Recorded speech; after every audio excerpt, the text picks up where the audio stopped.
Anakin Skywalker is obviously the chosen one and is well known for that. However, he's also really well known for all sorts of war crimes he committed throughout the years of being a Jedi. Now, let's see how high of a sentence he'd get if the Senate ever would have started to question all the things he was doing for it. We're going to go through things in chronological order, so we're starting off with the Tusken Raider massacre in Star Wars Episode II: Attack of the Clones.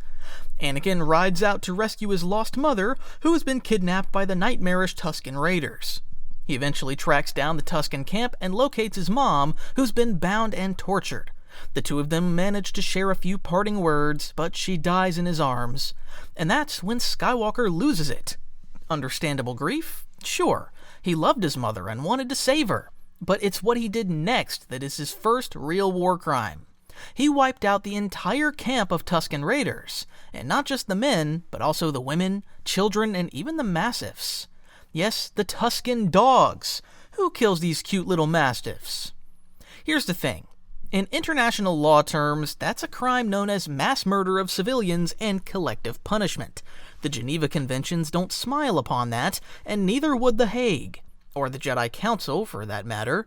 But if we're going to look at this from a real-world point of view, what kind of sentence would Anakin receive? Well, we're talking at least a lifetime sentence, and probably even more than that. For simplicity's sake, I find 150 years behind bars just for that crime now. Because he friggin' killed them all! Not just the men, but the women and the children too. Which isn't just a pickup line for Padme, but sadly an open confession to genocide light. Now, let's dip into the Clone Wars, because animated Anakin wasn't exactly on his best behavior there either. If anything, the show gave us an even clearer picture of just how casually he broke the rules of war whenever it suited him. After capturing Poggle the Lesser, the Geonosian leader, Anakin has a choice. Follow Jedi ethics and interrogate him properly, or, well, do what he actually does. And what he does is straight-up torture. He punches the captured Poggle to the ground and pins him against the wall with the Force, choking him out and threatening his life until he gives up the intel about the deadly brainworm parasites that Ahsoka's dealing with. Now, in a galaxy far, far away, maybe that's just another Tuesday. But in our world, that's a textbook Geneva Convention violation. Torture of a prisoner of war can carry up to 15 or 20 years by itself. And that's not an isolated moment. Anakin had a whole habit of using the Force as his personal intimidation tool. Choking detainees, threatening prisoners, roughing up captives just to speed things along. Sure, it looks cool on screen, and it's an effective method of interrogation, but in real life, each one of those little moments would stack up as its own charge, worth another 5 to 15 years each. Let's just say 50 in total. That makes his total sentence already at 220 years. Now, let's talk about Anakin's encounter with the Zygerian slavers, because this is where his darker instincts really shine through. The setup is simple. Obi-Wan, Ahsoka, and Anakin get caught up on Zygeria, a planet that runs on a full-blown slave empire. Naturally, Anakin has a personal grudge against slavers, since, he was one, so he's not exactly approaching this mission with a calm Jedi mindset. And instead of focusing on liberating those slaves in a calm and Jedi-like way, Anakin basically turns it into his own revenge tour. He cuts down slaver guards left and right, often when they're unarmed or already subdued. He openly threatens to kill people to get what he wants. At one point, his negotiation tactic is basically, do what I say or I'll start executing you. In modern legal terms, that's extrajudicial execution and reprisals against civilians, which are both very illegal under the laws of war. You can't just mow down slavers because you don't like them, even if they are objectively terrible. In our world, those actions would land you another 20 years in prison minimum. Jedi Council brushed it off as Anakin being passionate, but in The Hague, yeah, not so much. Sticking with the Clone Wars, one of the more subtle but still very illegal tricks Anakin pulls is the good old false surrender. If you're not familiar, that's when you pretend to give up in battle. White flag, hands up, I surrender, only to use that moment to sucker punch your enemy and win the fight. Sounds clever in Saturday morning cartoon. In real-life warfare, that's called perfidy, and it's flat out banned under the laws of war. Anakin uses this tactic multiple times. A classic example is during the Ryloth campaign, where he pretends his fleet is surrendering, then uses an abandoned Republic Venator to ram it into the Separatist flagship. destroying it and killing nearly everyone on board. On screen, it plays like a brilliant Jedi gambit. In the Geneva Conventions, though, pretending to surrender and then launching an attack is treated as treachery. Why? Because surrender is supposed to be sacred.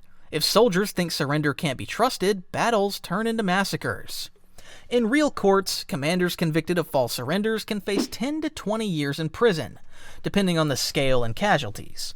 For Anakin, who made the deception a regular part of his playbook, it's yet another entry on the charge sheet, and another nail in the coffin of his so-called hero of the Republic reputation. Here's one charge people don't usually think about with the Jedi, or specifically Anakin, seeing as he's on trial here: the use of child soldiers. Now, you might be saying, wait, weren't the clone troopers adults? Well, sort of. Clones were genetically engineered to grow up at double speed, which means those 18-year-old troopers had the actual life experience of a 9-year-old. The first batch of clone troopers were created in 32 BBY, and the Clone Wars ended in 19 BBY. That means the oldest of the clones were technically only 13 years old. In modern law, that's a hard stop. The Rome Statute specifically calls recruiting or using soldiers under 15 a war crime. Doesn't matter if they're bred in a lab or born naturally. If they're children, they're protected. Watching Anakin lead platoons of fresh-faced cadets into firefights might look heroic, but in a courtroom, it's damning evidence. When it comes to the sentence, well, Anakin's looking at around 10 to 15 years per conviction. Add that to his growing list of charges, and suddenly Anakin's not just guilty of war crimes against enemies, he's also guilty of war crimes against the very soldiers who trusted him to lead. Now let's head into Episode 3, Revenge of the Sith, to look at one of Anakin's most infamous war crimes, the execution of Count Dooku. After a brutal duel aboard General Grievous's ship, Anakin disarms Dooku, literally chopping off both his hands. At that point, the fight's over. Dooku's down on his knees, weaponless, and effectively a prisoner of war. By every standard of the Jedi Code, and every standard of international law for that matter, he should have been taken into custody. But Palpatine pushes for Anakin to kill Dooku and finish the job, and the conflicted Jedi does. One clean decapitation later, and the Sith Lord is minus one head. Here's the problem. In real-world terms, that's a textbook unlawful execution of a disarmed prisoner. It doesn't matter how dangerous Dooku had been moments earlier. Once an enemy surrenders or is incapacitated, you can't just kill them because it's easier than finding a holding cell. That's one of the clearest, most universally recognized war crimes out there. Anakin's looking at a solid 15 to 25 years added to his ever-growing sentence for this one.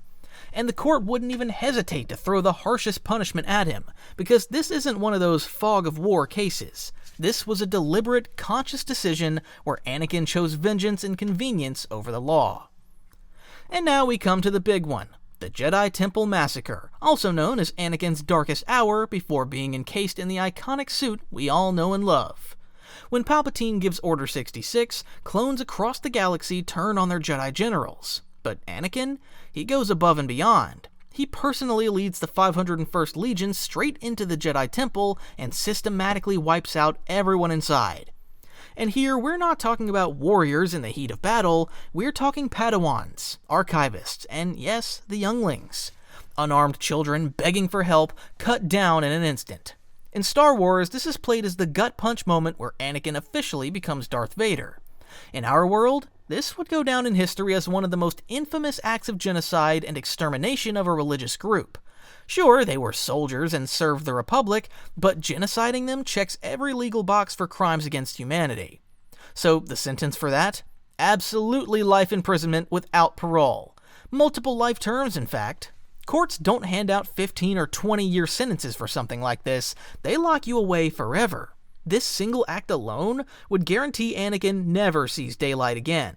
That means an additional 300 years for this atrocity. It can be compared to a country invading the US and killing off every CIA member or something like that. With that, we're already at a sentence of 580 years. But, there's still more. Mustafar. Yep, his war crimes go on. Here, he fully seals his fate as Darth Vader. After wiping out the Jedi in the temple, Palpatine sends him to take care of business with the Separatist leadership. And what does Anakin do? He doesn't negotiate. He doesn't arrest them or even speak. He just marches into the room and slaughters every last one of them. Now, let's be real, the Separatist Council weren't saints. These were the people who bankrolled the war, kept the droid factories running, and made sure the galaxy stayed in chaos. But here's the thing. At the moment Anakin found them, they were unarmed political leaders, not combatants. They posed no immediate threat. That means they were eligible for capture, interrogation, and eventually trial. Instead, Anakin just massacred them. In real-world law, this is the extrajudicial execution of political prisoners. It doesn't matter that they were war profiteers or corrupt politicians, executing them without due is an unforgettable act that the new Sith apprentice wantonly carried out.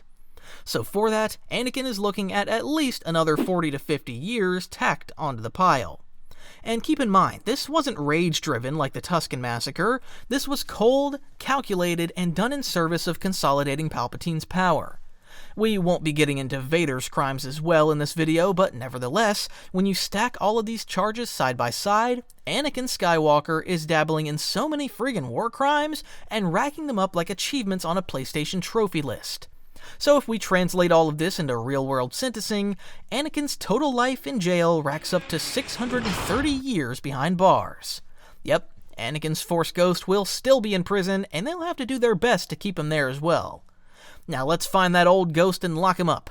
Just look at that smile, knowing that he got away with the biggest crimes in the galaxy, yet Yoda and Obi-Wan all forgive him for it. Must be the most well-behaved man ever to get out on good sentence like that. Man, Anakin just knows he's a winner at life.